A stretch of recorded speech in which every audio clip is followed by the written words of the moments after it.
सिंधु धरती जा वारसो पंहिंजी धरती ख़ातिर गॾु थियो। सिंधु धरती जा वारसो पंहिंजी धरती ख़ातिर गॾु थियो। सिंधु माओ मुसीबत में आ अचो जी जल सां गॾिजी बीहो। सिंधु धरती जा वारसो पंहिंजी धरती ख़ातिर गॾु थियो।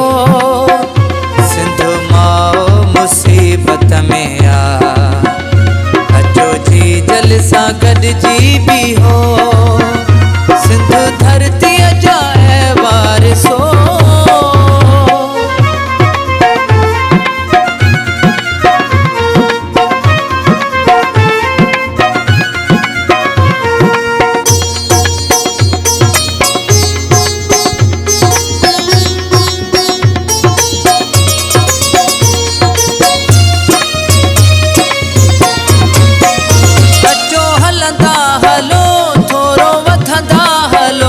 सभु नारा आज़ादीअ जा हणंदा हलो।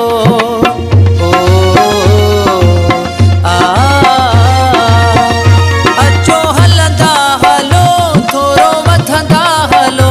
सभु नारा आज़ादीअ जा हणंदा हलो।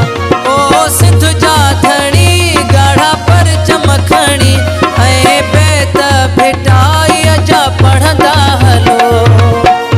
मिड़ी सभु हिकिड़ो आवाज़ थियो इनकलाबी कोई साज़ थियो। सिंधु माओ मुसीबत में आ अचो जी जल सां गॾिजी बीहो। सिंधु धरती जा वारसो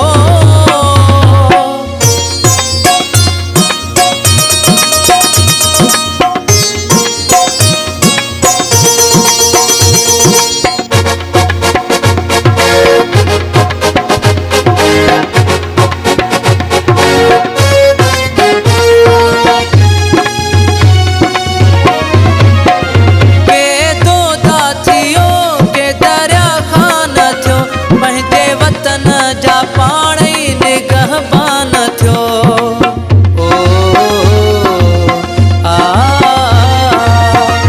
के दोदा थियो के दरिया खान थियो। पंहिंजे वतन जा पाण ई निगहबान थियो। पंहिंजो साहो ॾेई बेसाहो ॾेई खिलंदे क़ौम मथां यार क़ुर्बान थियो।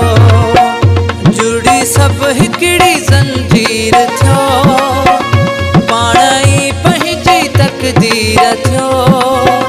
सिंधु माओ मुसीबत में आ अचो जी जल सां गॾिजी बीहो। सिंधु धरती जा वारसो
गॾिजी बीहो।